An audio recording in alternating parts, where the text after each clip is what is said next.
جابر بن عبد الله الأنصاري عن فاطمة الزهراء عليها السلام بنت رسول الله صلى الله عليه وآله قال سمعت فاطمة أنها قالت دخل علي أبي رسول الله في بعض الأيام فقال السلام عليك يا فاطمة فقلت عليك السلام فقال إني أجد في بدني ضعفا فقلت نعوذ بالله يا أبتاه من الله فقال يا فاطمة ائتيني بالكساء اليماني فغطيني به فأعطيته بالكساء اليماني فغطيته به وسرت أنظر إليه وإذا وجهه يتلو كأنه البدر في ليلة تمامه وكماله فما كانت الله ساعة وإذا بولدي الحسن عليه السلام قد أقبل وقال السلام عليك يا الله فقلت عليك السلام يا قرة عيني وثمرة فؤادي فقال يا الله إني أشم عندك رائحة طيبة كأنها رائحة جد رسول الله صلى الله عليه وآله فقلت نعم يا ولدي إن جدك أو تحت الكساء فأقبل الحسن عليه السلام نحو الكساء وقال السلام عليك يا جداه يا رسول الله أتعذرني أن أدخل معك تحت الكساء فقال وعليك السلام يا ولدي ويا صاحب حوري قد أذنت لك فدخل معه تحت الكساء فما كانت الله ساعة وإذا بولدي الحسين عليه السلام قد أقبل وقال السلام عليك يا الله فقلت عليك السلام يا ولدي ويا قرة عيني وثمرة فؤادي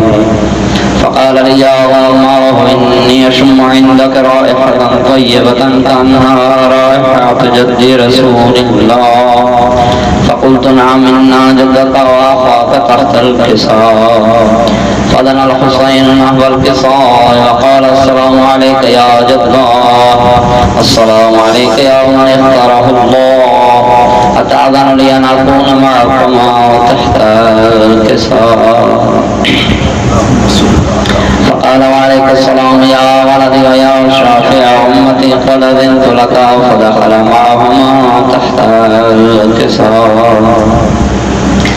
فأقبل عند ذلك أبو الحسن علي بن أبي طالب وقال السلام عليك يا بنت رسول الله فقلت عليك السلام يا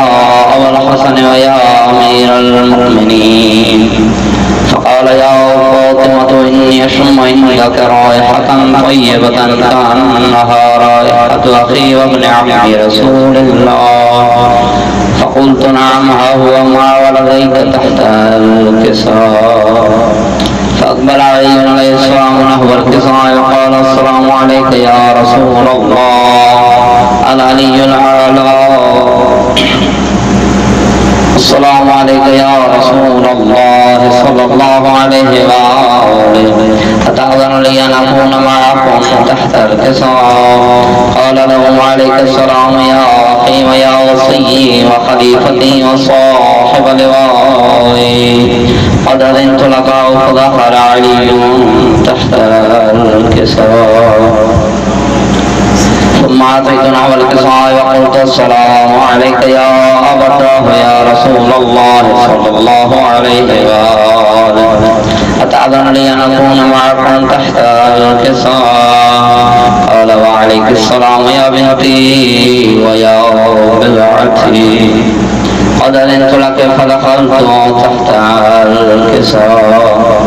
فلما اجتمعنا جميعا تحت الكساء يحظى برسول الله صلى الله عليه وآله بطرف الكساء وأومع بيده اليمنى إلى السماء وقال اللهم إن هؤلاء أهل بيتي وخاصتي وحامتي لحمهم لحمي ودمهم دمي يحلمني ما يحلمهم ويحضرني ما يحضرهم أنا حرب لمن حاربهم وسلم لمن سارهم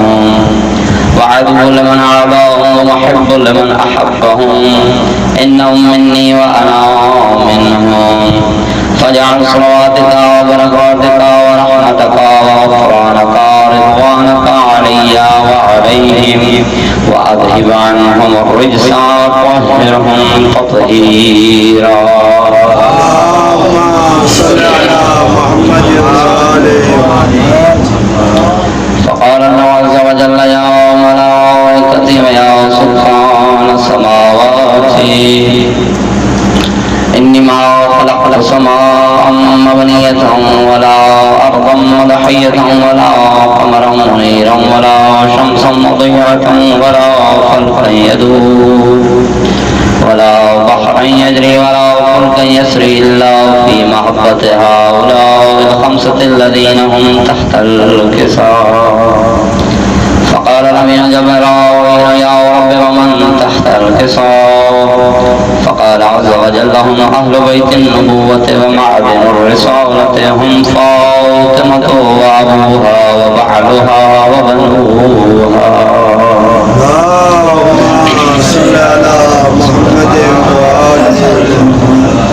فقال جبرائيل يا رب أتأذن لي أن أهبط إلى الأرض ليكون معهم سادسا؟ فقال الله نعم قد أذنت لك. فهبط الأمين جبرائيل وقال السلام عليك يا رسول الله صلى الله عليه وآله. العلي الأعلى ويقرئك السلام ويخصك بالتحية والإكرام ويقول لك وعزتي وجلالي إني ما خلقت سماء مبنية ولا أرضا مضحية ولا قمرا منيرا ولا شمس مضيعة ولا فلكا يدور ولا بحرا يجري ولا فلكا يسري إلا لأجلكم وقد أذن لي أن أدخل معكم فهل تأذن لي يا رسول الله صلى الله عليه وآله؟ فقال رسول الله صلى الله عليه وآله وعليك السلام يا أمين وحي الله إنه نعم قد أذنت لك. فدخل جبرائيل معنا تحت الكساء. فقال لأبي أن الله عز وجل قد أوحى إليكم يقول إنما يريد الله ليذهب عنكم الرجس أهل البيت ويطهركم تطهيرا.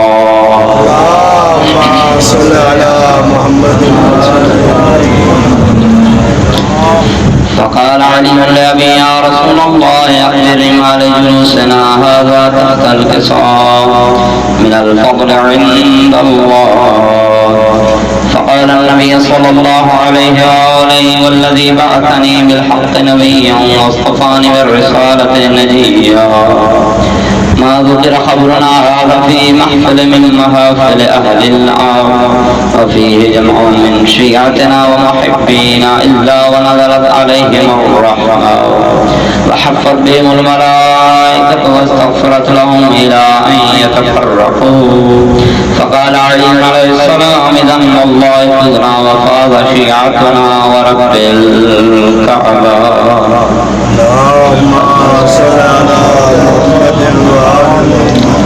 فقال برسول الله صلى الله عليه وآله يا علي والذي بعثني بالحق نبيا واصطفاني بالرسالة نجيا ما ذكر خبرنا هذا في محفل من محافل أهل الأرض وفيه جمع من شيعتنا ومحبين وفيهم مهموم إلا وفرج الله همه ولا مغموم إلا وكشف الله غمه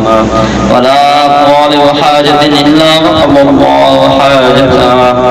فقال علي عليه السلام